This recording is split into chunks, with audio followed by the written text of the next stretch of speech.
Este contenido es una producción de Morgat Foundation. Suscríbete, síguenos y encuéntranos en todas nuestras redes sociales. El mes pasado celebré mi cumpleaños. Como regalo, mi esposa Mary me dio un disco compacto de canciones de esperanza y fe de la famosa cantante británica Vera Lynn, quien inspiró a sus escuchas durante los días sombríos de la Segunda Guerra Mundial.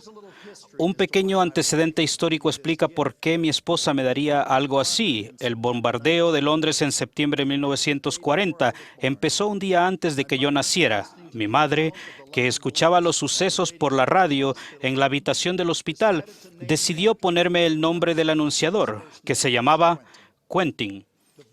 La cantante Vera Lynn tiene actualmente 93 años. El año pasado se volvieron a estrenar sus canciones del tiempo de la guerra y de inmediato ascendieron a la cima de la lista de éxitos en Gran Bretaña.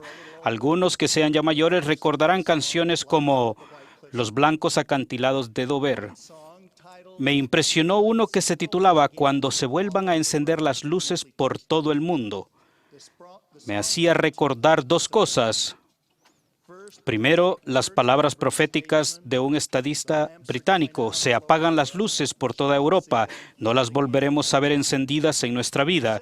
Y segundo, los ataques aéreos en ciudades británicas como Londres. Para que fuera más difícil para los bombarderos encontrar el blanco, se instituyeron los apagones. Se apagaban las luces y se cubrían las ventanas. La canción reflejaba la esperanza de que se restablecería la libertad y la luz. Para aquellos de nosotros que entendemos el papel del Salvador y de la luz de Cristo en el constante conflicto entre el bien y el mal, la analogía que existe entre esa guerra y el conflicto moral actual es clara. Es por medio de la luz de Cristo que toda la humanidad puede discernir el bien del mal. Nunca ha sido fácil lograr ni conservar la libertad y la luz. El costo siempre ha sido muy elevado. Desde la guerra en los cielos, las fuerzas de la maldad han utilizado todo medio posible para destruir el albedrío. El ataque contra los principios morales y la libertad religiosa nunca ha sido tan potente. Como santos de los últimos días, tenemos que hacer todo lo que nos sea posible por preservar la luz y proteger nuestras familias y comunidades de este ataque a la moral y la libertad religiosa. Un peligro constante hacia la familia es la invasión de las fuerzas del mal que parecen provenir de todas direcciones. No obstante, que nuestro esfuerzo principal debe ser el buscar la luz y la verdad. Sería prudente que mantuviéramos nuestros hogares a oscuras para protegerlos de las bombas mortíferas que destruyen nuestro desarrollo y progreso espiritual. La pornografía en particular es un arma de destrucción masiva, moralmente. Su impacto está al frente de la erosión de los valores morales. Igualmente letales son algunos programas de televisión y sitios de Internet. Esas fuerzas malignas despojan al mundo de la luz y la esperanza. El nivel de decadencia se va acelerando. Si no apagamos las luces de nuestro hogar y nuestra vida para que no entre la maldad, que no nos sorprenda si devastadoras explosiones morales destruyen la paz, que es la recompensa de un vivir recto. Nuestra responsabilidad es la de estar en el mundo, pero no ser de él. Además, debemos aumentar considerablemente la observancia religiosa en el hogar. Para la noche de hogar, cada semana, la oración familiar diaria y el estudio diario de las Escrituras son buenos principios, son elementos esenciales. Si no hacemos de nuestros hogares lugares santos que nos protejan de la maldad, no estaremos preparados para las consecuencias adversas que se han predicho en las Escrituras. Además de proteger a nuestra propia familia, debemos ser una fuente de luz para proteger nuestras comunidades. El Salvador dijo: así alumbre vuestra luz delante de los hombres para que vean vuestras buenas obras y glorifiquen a vuestro Padre que está en los cielos. Nuestros días se han descrito como un tiempo de abundancia y una época de duda. La apatía moral abunda por todas partes. La creencia básica en el poder y la autoridad de Dios no solo se pone en tela de juicio. Bajo esta circunstancia, ¿cómo podemos fomentar valores de manera que llamen a la atención de los incrédulos y los apáticos y ayudar a mitigar la vertiginosa caída a la violencia y la maldad? Esta pregunta es de importancia monumental. Piensen en el profeta Mormón y en su angustia cuando declaró: ¿cómo pudisteis rechazar a ese Jesús que esperaba con los brazos abiertos para recibiros? La angustia de Mormón se justificaba y su hijo Moroni quedó para describir el triste relato de la destrucción de mi pueblo. Mi experiencia personal de vivir y relacionarme con personas de todo el mundo me ha hecho optimista. Creo que la luz y la verdad se pueden preservar en nuestros días. En todas las naciones hay grupos numerosos que adoran a Dios y que piensan que tienen que darle cuentas a Él de su conducta. Algunos observadores creen que en realidad hay un renacimiento global de fe. Como líderes de la Iglesia, nos hemos reunido con líderes de otras fes y hemos descubierto que existe un fundamento moral común que trasciende las diferencias teológicas y nos une en nuestras aspiraciones por una sociedad mejor. También nos damos cuenta de que la mayoría de las personas aún respetan los valores morales básicos, pero que no les quepa la menor duda que hay también personas que están resueltas a destruir la fe, así como a rechazar cualquier influencia religiosa en la sociedad. Otras personas malvadas explotan, manipulan y destruyen la sociedad con drogas, pornografía, explotación sexual, tráfico humano, robo y prácticas fraudulentas de negocios. El poder y la influencia de esas personas son sumamente grandes, a pesar de que ellas sean relativamente pocas. Siempre se ha librado una lucha entre las personas de fe y aquellos que desean sacar la religión y a Dios de la vida pública. Muchos líderes de la opinión pública rechazan un punto de vista moral del mundo basado en valores judeocristianos. En su opinión, no existe un orden moral objetivo. Creen que no se debe dar preferencia a las metas morales. Cualquier propuesta moral que se defiendan en público, las personas de fe se descartan por considerarse. La luz de Cristo que se distingue del Espíritu Santo informa su conciencia. Por las Escrituras sabemos que la luz de Cristo es el Espíritu que da luz a todo hombre que viene al mundo. La luz se da por el bien del mundo. El presidente Boyka Packer ha enseñado que esta es una fuente de inspiración que cada uno de nosotros posee en común con todos los demás miembros de la familia humana. Por esa razón, muchos aceptarán valores morales incluso cuando se basen en convicciones religiosas que ellos no apoyen personalmente. Como leemos en Mosiah, en el libro de Mormón, no es cosa común que la voz del pueblo desee algo que sea contrario a lo que es justo. Pero sí es común que la parte menor del pueblo desee lo que no es justo.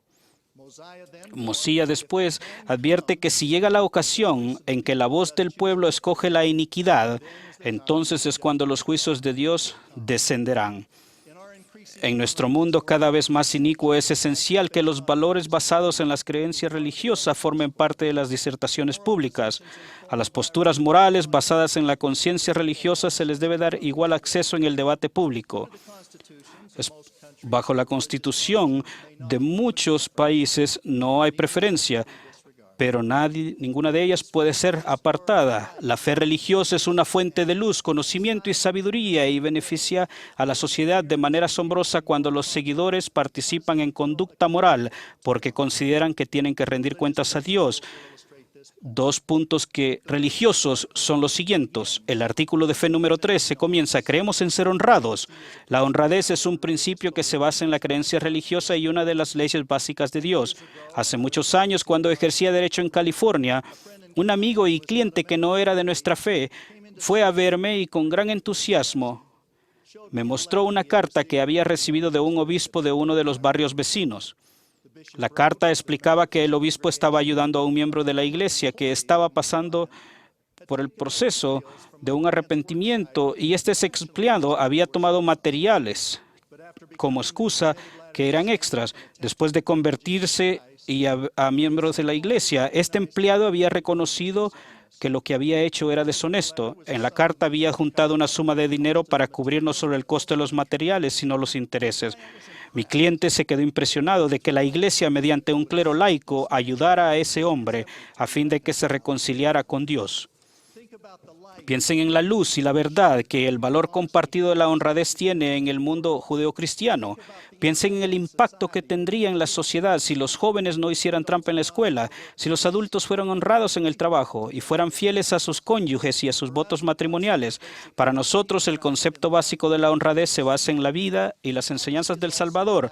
La honradez es también un valioso atributo en muchas otras religiones y en la literatura histórica. El poeta Robert Burns dijo: "El hombre honrado es la obra más noble de Dios". En casi todas las cosas, las personas de fe piensan que tienen que rendir cuentas a Dios por ser honrados. Esa fue la razón por la que el hombre de California se estaba arrepintiendo. En un discurso que se pronunció el año pasado, Clayton Christensen, profesor de Harvard y líder de la iglesia, compartió el relato verdadero de un colega profesional y amigo originario de otro país que había estudiado democracia. Ese amigo se sorprendió de cuán importante es la religión para la democracia. Señaló que en las sociedades en las que a los ciudadanos se les enseña a temprana edad a sentir que tienen que rendir cuentas a Dios por su honradez e integridad, se regirán por reglas y prácticas que, aunque no se pueden hacer cumplir, promueven ideales democráticos.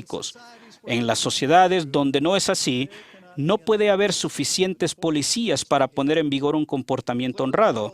Claramente, los valores morales relacionados con la honradez pueden jugar un papel importante en establecer luz y verdad y en mejorar la sociedad, y deberán ser de valor para los que no tienen fe en Jesucristo. Un segundo ejemplo de cómo la fe religiosa beneficia a la sociedad y contribuye luz al mundo es el papel de la religión en tratar a todos los hijos de Dios como hermanos y hermanas. Muchas instituciones basadas en la fe han estado en los últimos 2 siglos a la vanguardia de tender una mano y de rescatar a aquellos que están sujetos a circunstancias crueles, ya que creen que todos los hombres están hechos a la imagen y semejanza de Dios. William Wilberforce, el gran estadista británico que jugó un papel decisivo en prohibir el comercio de esclavos en Gran Bretaña, es un ejemplo excelente. El conmovedor himno Asombrosa Gracia y la película inspiradora del mismo nombre captan el sentimiento de los primeros años de la década de 1800 y describen el relato de los esfuerzos incansables de Wilberforce, y se contaron entre los primeros pasos para eliminar esa terrible, opresiva, cruel y corrupta práctica. Como parte de esa empresa, él y los otros líderes se propusieron reformar la moral pública. Él creía que la educación y el gobierno debían basarse en la moral. Vivía por la visión de un enriquecimiento moral y espiritual, ya fuese en defender la institución del matrimonio, atacar las prácticas del comercio de esclavos o defender enfáticamente el día de reposo. Con gran energía ayudó a movilizar a los líderes morales y sociales del país en una lucha nacional contra el vicio. En los primeros días de la historia de nuestra iglesia, la gran mayoría de los miembros se oponían a la esclavitud. Eso fue un importante elemento junto con nuestras creencias religiosas de la hostilidad y la violencia del populacho que experimentaron, así como la orden de exterminación emitida por el gobernador Boggs en Missouri en 1833. En 1833, José Smith recibió una revelación que declaraba: "No es justo que un hombre sea esclavo de otro". Nuestro compromiso a la libertad de religión y de tratar a todas las personas como hijos e hijas de Dios es fundamental para nuestra doctrina. Estas son solo 2 ejemplos de la forma en que los valores basados en la fe pueden bendecir grandemente a la sociedad. Hay muchos valores más que logran ese objetivo. Debemos de participar en estas áreas de valores que nos pueden ayudar a toda la comunidad. Ahora, permítanme aclarar que se deben oír todas las voces en la plaza pública. No se deben silenciar las voces religiosas ni las seculares, mas aún no debemos esperar que, a causa de que algunas de nuestras opiniones tengan su origen en principios religiosos, automáticamente se acepten o se les dé el trato preferente. Pero también queda claro que tales opiniones y valores tienen derecho a que se los analice por sus propios méritos. El fundamento moral de nuestra doctrina puede ser un faro de luz al mundo y ser una fuerza unificadora tanto para la moral como para la fe en Cristo. Tenemos que proteger a nuestras familias y estar al frente junto con personas de todas las creencias religiosas y personas de buena voluntad para hacer todo lo que podamos por todo el mundo, por preservar la luz, la esperanza y la moral. Si vivimos y proclamamos estos principios, estaremos siguiendo a Jesucristo, quien es la verdadera luz del mundo. Podemos ser una fuerza para la rectitud en prepararnos para la segunda venida de nuestro Señor y Salvador Jesucristo. Esperamos con ansias ese bello día en que los corazones libres cantarán cuando las luces se vuelvan a encender por todo el mundo. En el sagrado nombre de Jesucristo. Amén.